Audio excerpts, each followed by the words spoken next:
नमस्कार, स्वागत है आप सबका राजनीति के इस अखाड़े में। मेरा नाम है अजय सेतिया। मित्रों, राहुल गांधी ये मानकर चल रहे हैं कि मोदी हारे हैं और वो जीते हैं। इसलिए राहुल गांधी और मल्लिकार्जुन खड़गे दोनों कह रहे हैं कि मोदी सरकार को जनादेश हासिल नहीं है। लगता है उन्हें यह ख्याल बाद में आया, वरना खड़गे नरेंद्र मोदी की शपथ ग्रहण में मेहमान बनकर नहीं जाते, बल्कि राष्ट्रपति भवन में शपथ ग्रहण के खिलाफ धरने पर बैठते हैं। 1996 में यही हुआ था, जब सबसे बड़े दल के नेता के नाते राष्ट्रपति डॉक्टर शंकर दयाल शर्मा ने अटल बिहारी वाजपेयी को न्योता दे दिया था।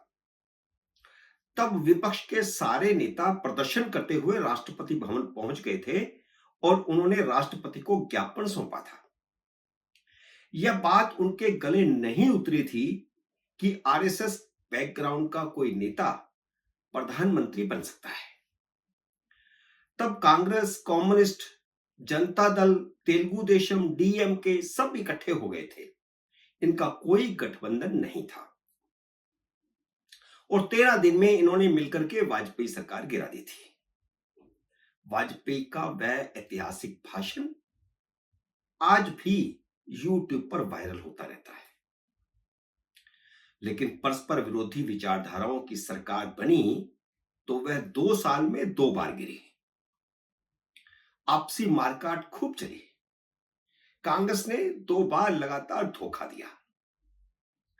अब मोदी की सीटें 303 से घटकर 240 हो गई हैं, तो उन्हें जनादेश नहीं मिला।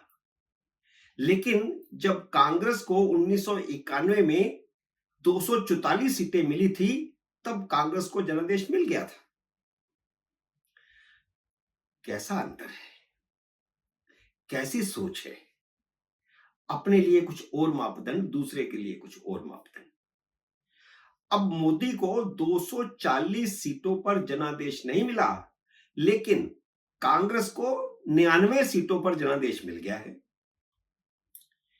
एनडीए को 293 सीटों के साथ क्लियर कट मेजोरिटी मिली है, लेकिन इंडिया अलायंस का 237 सीटों का दावा पूरी तरह फ्रॉड है, क्योंकि कायदे से बंगाल से ममता की 29, पंजाब से आम आदमी पार्टी के 3 और केरल से सीपीएम की 1 सीट उसमें गिननी नहीं चाहिए। इन तीनों राज्यों में कांग्रेस का इन तीनों दलों से चुनाव से पहले का अलायंस नहीं था। सरकार बन जाने के बाद भी कांग्रेस हार स्वीकार करने को तैयार नहीं है।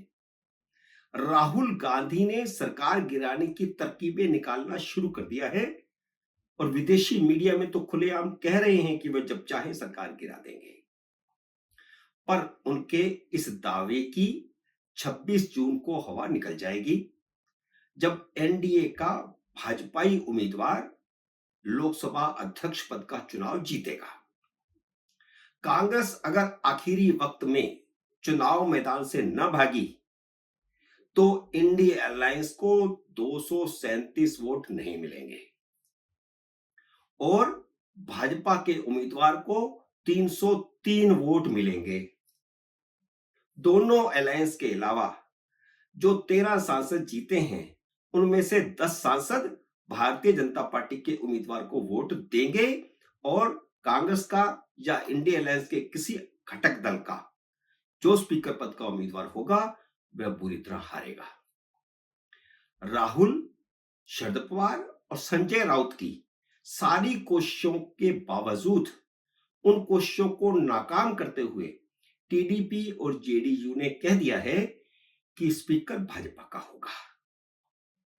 तो पहले तो नैतिक हार उनकी यहीं पर हो गई और इसके अलावा भी अकाली दल, बीजू जनता दल और वाईएसआर कांग्रेस के वोट भी भारतीय जनता पार्टी के उम्मीदवार को पड़ेंगे। प्रो टेम स्पीकर तय हो गया है। 8वीं बार चुने गए कांग्रेस पार्टी के ही के सुरेश प्रो टेम स्पीकर होंगे, जो 24 और 25 जून को नवनिर्वाचित सांसदों को शपथ दिलाएंगे। अब सवाल यह है कि भाजपा की तरफ से स्पीकर पद का उम्मीदवार कौन होगा। तो याद कीजिए 2009 में जब मीरा कुमार को मंत्री पद की शपथ दिला दी गई थी, फिर उनसे इस्तीफा करवाकर स्पीकर बनाया गया था। इसलिए मनोहर लाल खट्टर भी स्पीकर हो सकते हैं, भले ही उन्होंने मंत्री पद की शपथ ली है। राजनाथ सिंह के घर पर हुई मीटिंग में उनकी मौजूदगी इस ओर इशारा करती है। अब खट्टर पहली लाइन के दूसरी लाइन के नेता नहीं थे, अभी भी नहीं है, फिर उनका इस रणनीतिक बैठक में शामिल होने का क्या मतलब है। इसका इशारा यही है कि वह उम्मीदवार हैं। और इस बैठक के बाद अमित शाह और नड्डा की बैठक भी हुई और फिर नड्डा ने जाकर के ओम बिरला के साथ मुलाकात की है। तो उन्हें कुछ तो बताया होगा उस मुलाकात में, उस मुलाकात का कुछ तो मतलब होगा ही।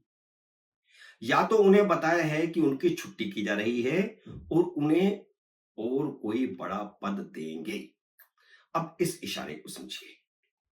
या फिर उन्हें बताया है कि वह अभी स्पीकर की रेस से बाहर नहीं हुए हैं, उन्हें ही दोबारा मौका मिल सकता है।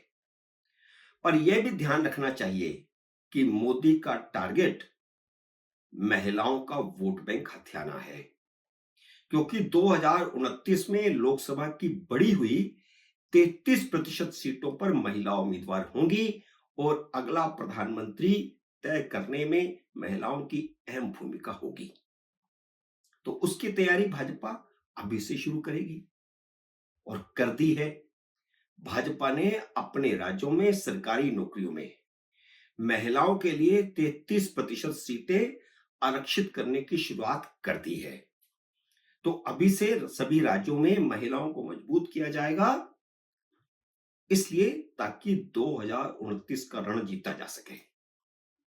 राजस्थान में निकाली गई पुलिस भर्ती की जो पोस्टें हैं उनमें 33% सीटें महिलाओं के लिए आरक्षित कर दी गई हैं। तो इसकी शुरुआत राजस्थान से हो गई है। इस हिसाब से कोई महिला स्पीकर हो सकती है। लेकिन अगर डिप्टी स्पीकर का पद टीडीपी को मिलता है तो आंध्र प्रदेश की पुरंदेश्वरी देवी स्पीकर नहीं बन सकती, क्योंकि दोनों तो आंध्र से हो नहीं सकते कि स्पीकर भी आंध्र से हो, भाजपा का महिला स्पीकर हो और फिर कोई पुरुष आंध्र से ही डिप्टी स्पीकर हो, ऐसा तो हो नहीं सकता। और अगर टीडीपी को डिप्टी स्पीकर पद मिलता है तो इसका मतलब पुरंदेश्वरी मैदान से बाहर है। मोदी सरकार के नंबर 2 राजनाथ सिंह रणनीति बना रहे हैं और उन्होंने कहा है कि डिप्टी स्पीकर एनडीए अलायंस का होगा, यानी मोदी विपक्ष को डिप्टी स्पीकर की पोस्ट नहीं देने वाले। विपक्ष स्पीकर का चुनाव हारने और डिप्टी स्पीकर के चुनाव का बायकॉट करने को तैयार रहे। दो हार और सामने रखी हुई है। मित्रों, उम्मीद है मेरा यह वीडियो आपको पसंद आया होगा। इसे लाइक और शेयर कीजिए। अगर आपने मेरे YouTube चैनल को अब तक सब्सक्राइब नहीं किया तो कृपया सब्सक्राइब करके अपना आशीर्वाद दीजिए। जल्द ही मिलते हैं अगले वीडियो में किसी अन्य विषय के साथ। तब तक नमस्कार।